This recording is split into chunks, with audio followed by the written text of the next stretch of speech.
এই শীতকাল এলেই রাজ্যের জড়তা যেন আমায় ঘিরে ধরে।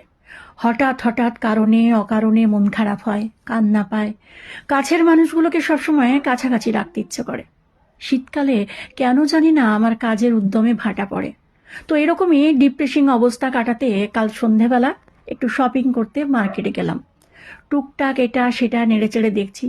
হঠাৎ পেছনে একটা পুরুষ কণ্ঠ, এক্সকিউজ মি ম্যাম, প্লিজ আমাকে একটু হেল্প করবেন। আমি জিজ্ঞাসু চোখে ফিরে তাকাতেই সুপুরুষ ভদ্রলোক হেসে বললেন, আসলে আমার শীত বুড়ির জন্য একটা পঞ্চু কিনবো। আমি বুঝতে পারছি না কোন কালারটা বেটার, যদি আপনি একটু হেল্প করে দেন। আসলে মহিলা মহলের ব্যাপারে আমি খুব বেশি অভিজ্ঞ নই, তাই বলছিলাম। আমি মৃদু হেসে জামরঙা পঞ্চুটা তুলে ধরে বললাম, মন্দ নয়, কি বলুন। ভদ্রলোক খুব খুশি হয়ে মাথা নাড়তে নাড়তে বিলিং কাউন্টারের দিকে এগিয়ে গেলেন। আমিও আমার জিনিসপত্র দেখতে দেখতে ভাবছিলাম, নিশ্চয়ই বয়স্ক মায়ের জন্য নিলেন, কিন্তু উনি কি পঞ্চুতে কমফোর্টেবল হবেন? আমার ভাবনায় ছেদ ঘটিয়ে আবার ভদ্রলোক ফিরে এসে বললেন, আসলে শীতবুড়ি হচ্ছে আমার গিন্নি। বেচারা শীতকাল এলেই বড্ড জুজুবুড়ি হয়ে যায়, তাই ভাবলাম এটা সারপ্রাইজ দেব।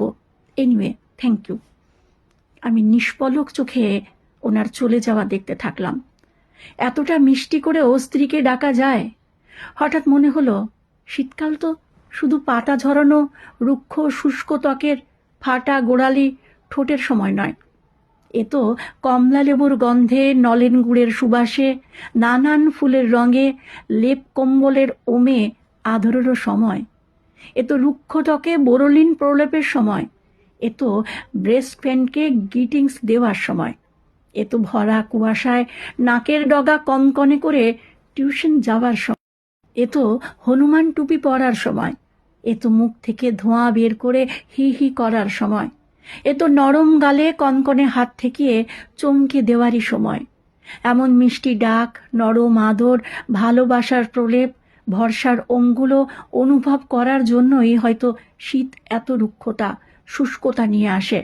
শীত যে আমার মতোই আদুরে, শীত যে বড্ড অবুঝ, শীত যে বড্ড অভিমানী, তা কেমন করে ভুলে গেলাম। কলমে পার্বতী মোদক, আমি কণ্ঠে ঝুম সরকার। নমস্কার।